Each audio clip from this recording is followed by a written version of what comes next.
முழுசா கேட்காம அரைகுறையா கேட்டோம்னா, அது கடைசியில நகைச்சுவையா மாறி போயிரும். இப்படி நெறைய அனுபவங்கள் இருக்குன்னு வச்சுக்கங்களேன். எத கேட்டாலும் முழுசா கேட்கணும். முழு காதையும் கழட்டி குடுத்து கேட்கணும். 2 வேலையாட்கள். அவங்க முன்னாடி வேற எங்கேயோ வேலை பார்த்தவங்க, இப்ப தனித்தனியா 2 பெரிய முதலாளிகள்ட்ட வேலை பார்க்குறாங்க. இவர் இந்த பக்கம் பெரிய முதலாளின்னா, இன்னொருத்தர் அந்த பக்கம் பெரிய முதலாளி.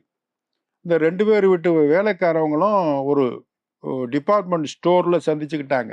ஏதோ பொருள்கள் வாங்குறதுக்காக வந்திருக்காங்க. "டேய் எப்புடி இருக்க? டேய் எப்புடி இருக்கன்னு?" ஒருத்தர் பேசிக்கிட்டாங்க. "சம்பளம் எப்படி? சாப்பாடு, போக்குவரத்து எப்படி? நல்லா வச்சுக்கிறாங்களா?" அப்படின்னு ஒருத்தர் பேசிக்கிட்டாங்க. எல்லாம் பேசிக்கிட்டவங்க கடைசியா, "ஏன்டா உன் முதலாளிக்கு கோவம் வருமா?" அப்படின்னு இந்த இன்னொரு வேலையாள் கேட்டான். "வருமே, நல்லா வரும். ஒரு நாளைக்கு 2 தடவ வரும்." அப்படின்னு அவன் சொன்னான். "ஓஹோ! உங்க முதலாளிக்கு ஒரு நாளைக்கு 2 தடவ வருமா?" அப்படின்னு கேட்டான். இவன் கேட்டான், "உன் முதலாளிக்கு கோவம் வருமான்னு?" "வரும்.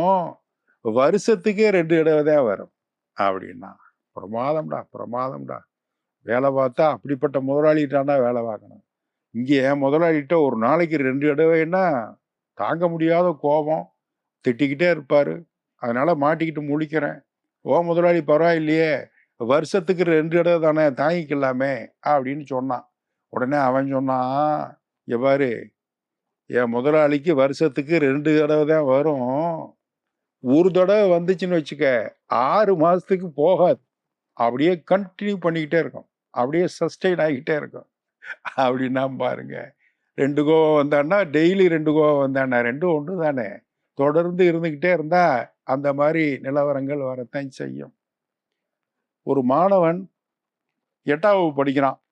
அவன் ஸ்கூல்ல இருந்து நேரா வீட்டுக்கு வந்தான். ஹால்ல அவங்க அப்பா டைனிங் டேபிள்ல உட்காந்து ஏதோ வெங்காயம் நறுக்கிட்டு இருந்தார். அந்த அம்மா சமையல்ல கிச்சன்ல ஏதோ ஒரு வேலையா இருந்தாங்க. "அப்பா எப்படிப்பா இருக்கீங்க?" அப்படின்னு கேட்டு உள்ள போய் பேக்க போட்டு நேரா வந்து டைனிங் டேபிள்ல உட்கார்ந்தான். "அப்பா உங்ககிட்ட ஒரு கேள்வி கேட்கலாமா?" அப்படின்னான். "கேளுடா மகனே" அப்படின்னாரு வெங்காயத்த நறுக்கிக்கிட்டு. "இந்த யுத்தம்லாம் எப்படி வருது? வார், சண்டையெல்லாம் எப்படி வருது?" அப்படின்னு ஒரு கேள்விய கேட்டான் பையன். "மீ?" யாரு? அவரு கேட்கிறாரு கணவர். அப்பா. "என்னையவா பார்த்து கேட்கிற? இந்த வீட்ல என்னைய ஒரு மனுஷனா மதிச்சு என்கிட்ட ஹிஸ்டரி தொடர்பா ஒரு கேள்வி கேட்டீல்ல? யூ ஆர் த கிரேட்ரா மகனே" அப்படின்னு மகன பாராட்டினார். என்னடா அப்பனும் பிள்ளையும் என்னைக்கும் இல்லாத திருநாளா உட்காந்து பேசிக்கிட்டு இருக்காங்கன்னு அந்த அம்மா மெதுவா கிச்சன்ல இருந்து வெளியே வந்து அப்படி பார்த்துக்கிட்டு இருக்காங்க, நிலப்படிக்கிட்டு நின்று. "கேள்றா, ஹிஸ்டரி எப்படி ஆரம்பமாகுது? அதானே கேள்வி. நான் சொல்றேன். இப்ப அமெரிக்கா, இங்கிலாந்து 2க்கும் சண்டைன்னு வச்சுக்க" அப்படின்னு ஒரு பீடிகையோட ஆரம்பிச்சாரு.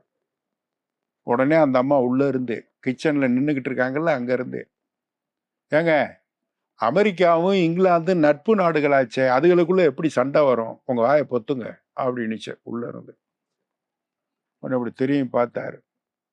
"இங்க வா, உலக மேப்ப காமிச்சா அமெரிக்கா எங்க இருக்குன்னு உன்னால காட்ட தெரியுமா? பேச வந்துட்ட, உன் வாயை பொத்து" அப்படின்னாரு அவர்.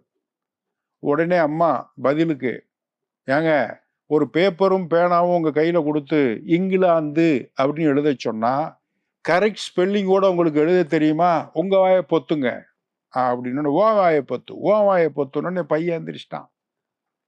"எப்பா, யுத்தம் எப்படி ஆரம்பமாகுது, சண்டை எப்படி ஆரம்பமாகுதுன்னு நான் கண்டுபிடிச்சிட்டேன். வரட்டுமா?" அப்படின்னு கிளம்பி போயிட்டான்.